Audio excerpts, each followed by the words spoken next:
Hi, this is Bona Area. I'm here with Emmanuel Berhanu, and we have some sport topics that we are going to discuss in the NBA. And so, the first topic is Jason Kidd. Last week, Jason Kidd, as we all know, spilled told his player to hit him, causing him to spill his Coke or soda on the basketball court to have his assistant coach drop a play, and we are going to discuss that, and we will also discuss about who we think is going to win the championship this year in the NBA, and so. But on to our first topic. Cheating. Cheating. Jason Kidd the cheater. He cheated. I want you to explain yourself. What makes you think that? Look at the situation he's in. His team is supposedly very good. On paper, they seem to be a very good team, but their record Okay. shows they're terrible. His first year coaching, straight off of right after retirement, Yeah. they're not able to do anything. I mean, of course, he's gonna have his growing pains. It's his first year coaching. He doesn't have much experience, but to resort to cheating so quickly, it's really sad, man. Against the Kings, they suck. Okay, and here are my thoughts about it. I think that that was a very scintillating strategic move, and we've seen Jason Kidd pull that off in what was that in the spring of 2010 against the Atlanta Hawks, where Mike Woodson came onto the court and Jason Kidd just dribbled up the court and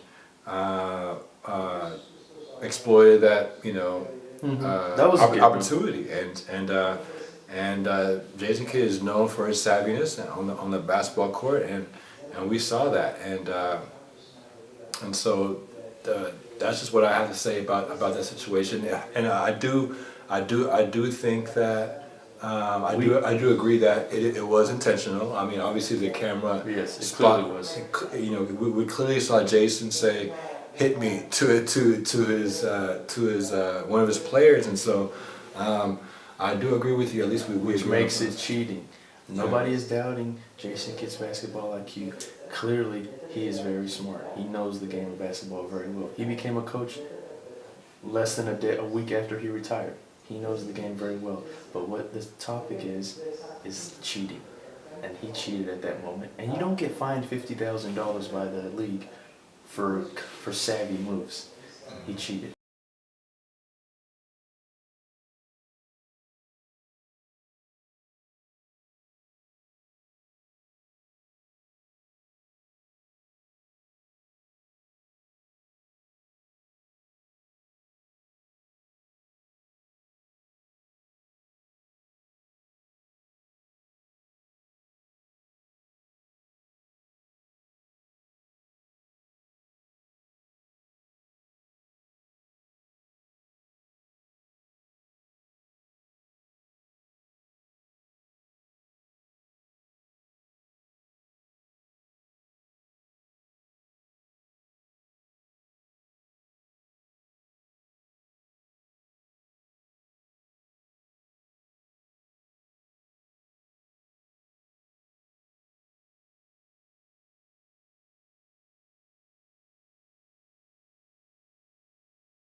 Okay, and depending on how fast we do this, you know what I'm saying, we'll go back to the first question if we have time, okay? Right.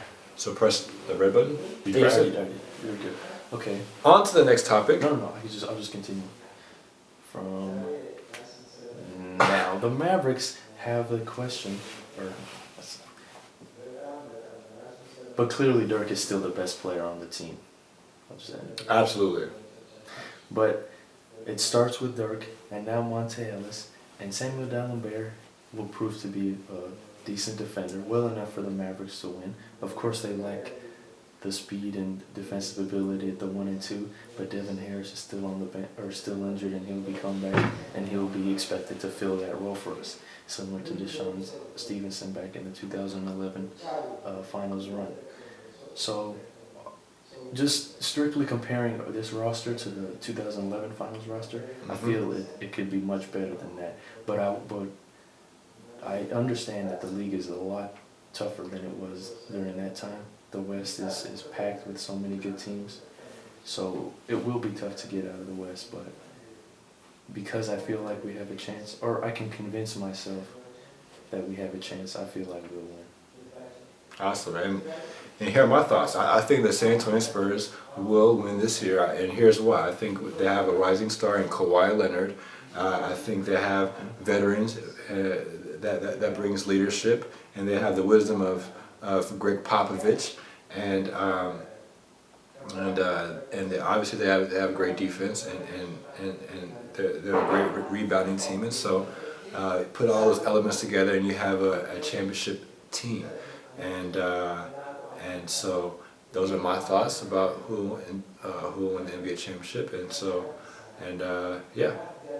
Thank you, man, Brahanda, for coming. No problem. You have a great day. Thank you. Now back to the first topic. Okay. Our first topic, we're going to talk about Jason Kidd. Jason Kidd last week told his player to hit him so he could spill his soda on the court and cause the ref to call a That's timeout. cheating. Explain yourself. When you're fined by the NBA for $50,000 for an act you do, that's cheating. The fine itself validates the fact that Jason Kidd cheated. You don't intentionally spill soda on the floor to buy your team time in the crucial last seconds of an NBA game. That's cheating. Plain and simple. Okay, well, I do agree with you. I do concur with you, Emmanuel Brahanu, and that's not usual, but I concur with you because definitely we saw Jason Kidd. You know, the camera caught him. He told, the camera zoomed into his face, and he said, "Hit me." And so I definitely agree with you. However, I have other thoughts about it. I think Jason Kidd is a very savvy individual. We saw that back in 2010, in the spring of 2010, against the Atlanta Hawks.